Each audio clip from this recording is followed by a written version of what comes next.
Welcome students to the 29th lecture of English grammar course. आज के इस lecture में हम प्रेजेंट परफेक्ट कॉन्टिन्यूअस के बारे में पढ़ेंगे। चलिए स्टार्ट करते हैं आज का लेक्चर। प्रेजेंट परफेक्ट कॉन्टिन्यूअस को स्टार्ट करने से पहले मैं आपको बताना चाहूंगी कि हम जो है present indefinite tense, present mean perfect tense और प्रेजेंट कॉन्टिन्यूअस टेंस को पहले डिस्कस कर चुके हुए हैं। तो प्रेजेंट परफेक्ट कॉन्टिन्यूअस क्योंकि उन सब का मिक्सचर है, इसलिए हम इसको सबसे एंड में पढ़ रहे हैं। तो प्रेजेंट जो है, जैसे कि मैंने आपको प्रेजेंट जब मैंने पढ़ाया था प्रेजेंट टेंस, उसके बारे में तब भी मैंने आपको बताया था कि ये एक मौजूदा जमाने का जो हम काम कर रहे होते हैं ये उससे रिलेटेड होता है। और परफेक्ट का मतलब ये है कि जब हम किसी काम के कंप्लीट हो जाने की बात कर रहे होते हैं ना, या वो काम मुकम्मल हो गया होता है, हम उसकी बात कर रहे होते हैं, तो वो चीज परफेक्ट में आती है।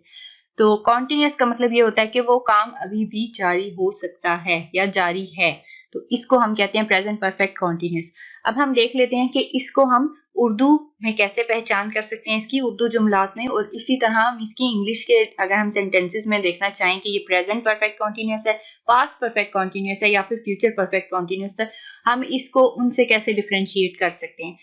जो मेन बात है वो मैं आपको बताना चाहूंगी कि वैसे तो हम जो पास्ट परफेक्ट कॉन्टिन्यूअस है वो हम इंशाल्लाह इससे नेक्स्ट लेक्चर में पढ़ेंगे, बट मैं आपको अभी यहाँ के लिए बताना चाहती हूँ कि present perfect continuous, future perfect continuous और पास्ट परफेक्ट कॉन्टिन्यूअस तीनों में एक चीज सेम है, क्योंकि मैंने इनको इस डिवीजन में इसलिए रखा था कि इनकी कुछ कुछ चीजें जिनकी सेम है वो आपको याद करने में आसानी हो।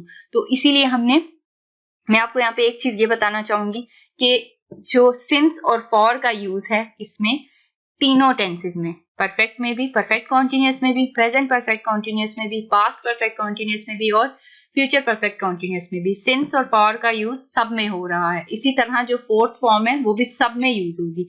और जो मेन इनमें डिफरेंस आएगा ना, वो सिर्फ एक हेल्पिंग वर्ब में आएगा, और दूसरी चीज ये कि इनका हेल्पिंग वर्ब और जो उर्दू में पहचान है इनकी उसमें आएगा। और उसको आपने बहुत याद रखना है कि जब भी आप कोई भी मीन्स है उसका सेंटेंस बनाने लगे तो आपने उसकी पहचान जो है या फिर जो उसका स्ट्रक्चर है वो अपने माइंड में रखना है। चलिए अब हम इसका स्ट्रक्चर देखते हैं कि प्रेजेंट परफेक्ट कॉन्टिन्यूअस का स्ट्रक्चर क्या है। यहाँ पे स्ट्रक्चर देखने से पहले हम सबसे पहले इसकी उर्दू और इंग्लिश में पहचान देख लेते हैं कि वो क्या है। उर्दू में जब भी हम देखेंगे कि प्रेजेंट परफेक्ट कॉन्टिन्यूअस टेंस है या नहीं, तो हमें कैसे पता चलेगा? वो हमें इस तरह पता चलेगा कि हमें इसके उर्दू के सेंटेंसेस में बिल्कुल स्टार्ट में हमें इस तरह के वर्ड्स नजर आएंगे, मीन सुबह से, शाम से, 2 दिन से, परसों से, 15 दिनों से या 10 दिनों से, या फिर पिछले 5-10 दिन से। मतलब इस तरह के जो आपको जो टाइम के बारे में बता रहे होंगे कि कितने वक्त से ये काम चल रहा है या फिर हो रहा है या मे भी मुकम्मल हो गया हो, इस तरह की इंफॉर्मेशन आपको इन दी स्टार्ट ऑफ सेंटेंस नजर आएगी। और जो अगर तो जैसे कि अब हम प्रेजेंट परफेक्ट पढ़े हैं, तो प्रेजेंट में इसकी उर्दू के जो फिकरात हैं उसके आखिर में आपको रहा है, रही है, रहा हूं या रहे हैं के वर्ड्स नजर आएंगे। ठीक है, रहे हैं का वर्ड है इसलिए यूज हुआ है कि ये प्रेजेंट है। जब हम पास्ट की बात करेंगे तो रहे थे हो जाएगा, मीन क्योंकि पास्ट जो है वो उसमें हम था, थी, थे, इस तरह के वर्ड्स जो होते हैं वो यूज कर रहे होते हैं। और जब फ्यूचर हम पढ़ेंगे तो उसमें हमारे पास यही जो है या फिर थे जो हमने प्रेजेंट और पास्ट में डिस्कस किए हैं, तो ये जो है यहाँ पे हमारे पास चेंज हो जाएंगे, किसमें? रहा होगा, रही होंगी या फिर रहे होंगे। वो हम इन डिटेल नेक्स्ट लेक्चर में देखेंगे, बट यहाँ के लिए जो इसकी पहचान है वो सिर्फ यही है कि इसके स्टार्ट ऑफ सेंटेंस में आपको नजर आएगा कि सुबह से, शाम से, 2 दिन से, इस तरह के वर्ड्स आपको नजर आएंगे।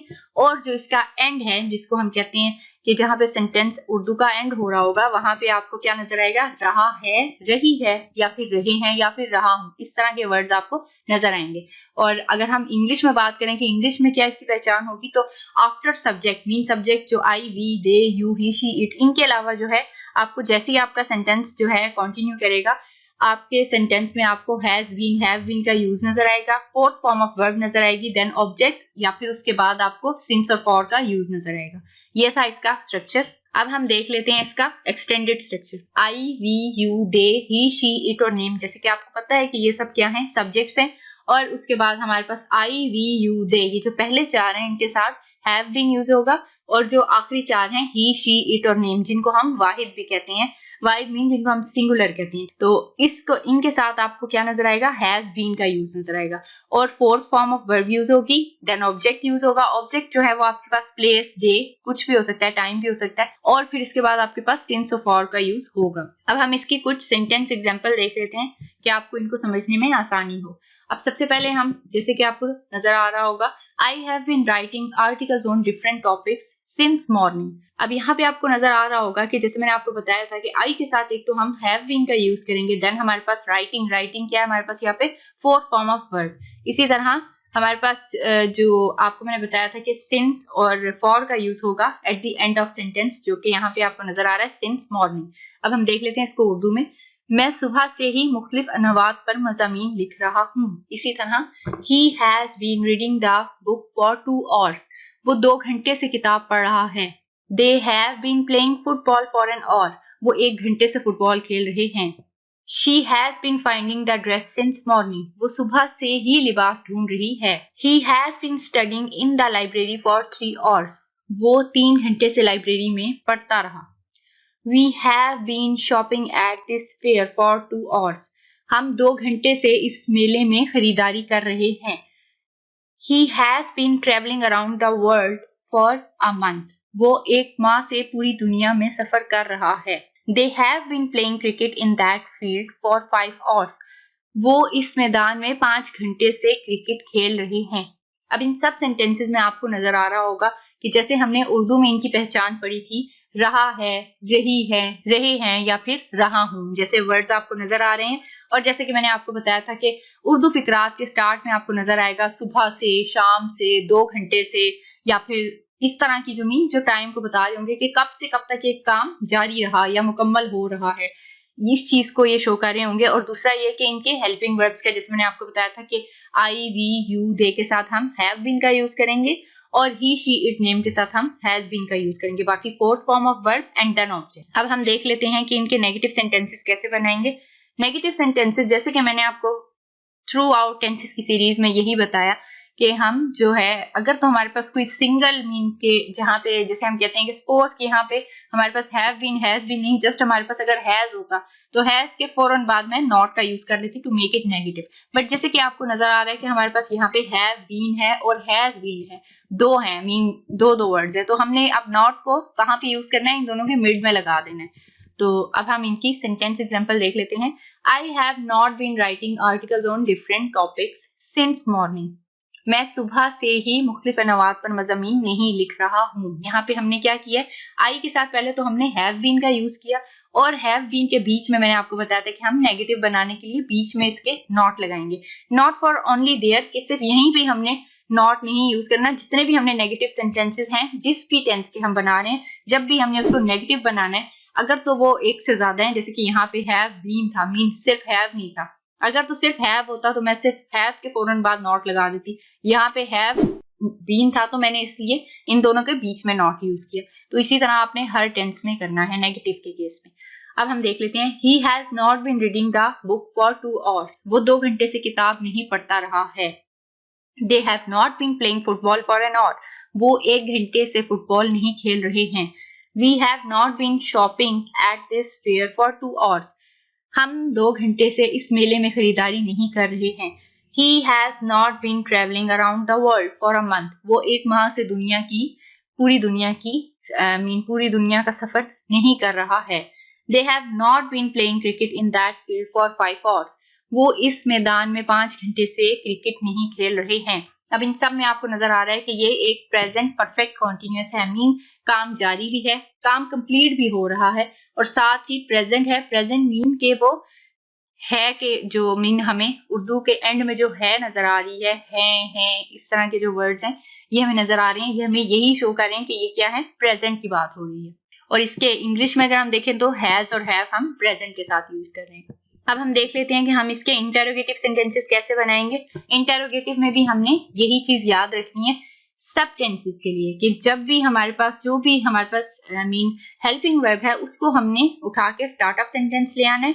और जैसे कि अब यहाँ पे हमारे पास हेल्पिंग वर्ब हैज बीन था, हैव बीन था, तो हमने क्या किया, हमने हैव को उठा के स्टार्ट में ले आया, देन सब्जेक्ट और देन हमारे पास जो बीन है हमने उसको यूज किया और फिर उसके बाद हमारे पास फोर्थ फॉर्म ऑफ वर्ब और फिर उसके बाद ऑब्जेक्ट और देन सिंस फॉर का यूज। अब हम सेंटेंस एग्जांपल देख लेते हैं। Have I been writing articles on different topics since morning? क्या मैं सुबह से मुख्तलिफ अनुवाद पर मज़ामीन लिख रहा हूँ? Has he been reading the book for 2 hours? क्या वो 2 घंटे से किताब पढ़ता रहा है? Have they been playing football for an hour? क्या वो 1 घंटे से फुटबॉल खेल रहे हैं? Has she been finding the dress since morning? क्या वो सुबह से लिबास ढूंढ रही है? Has he been studying in the library for 3 hours? क्या वो 3 घंटे से लाइब्रेरी में पढ़ रहा है? Have we been shopping at this fair for 2 hours? क्या हम 2 घंटे से इस मेले में खरीदारी कर रहे हैं? Has he been traveling around the world for a month? क्या वो 1 महीने से दुनिया भर का सफर कर रहा है? Have they been playing cricket in that field for 5 hours? क्या वो इस मैदान में 5 घंटे से क्रिकेट खेल रहे हैं? अब इन सब सेंटेंसेस में आपको नजर आ रहा होगा कि हमने क्या किया है। सिर्फ ये किया है कि हमने हैव को उठा के in the start of sentence ले आया है और देन हमने जो हमारे पास सब्जेक्ट है उसको यूज किया, देन बीन का यूज किया, जो कि आपको ऊपर स्ट्रक्चर में भी नजर आ रहा है। क्यों किया? क्योंकि हमने इसको सवालिया जुमले में कन्वर्ट करना था मीन तब्दील करना था।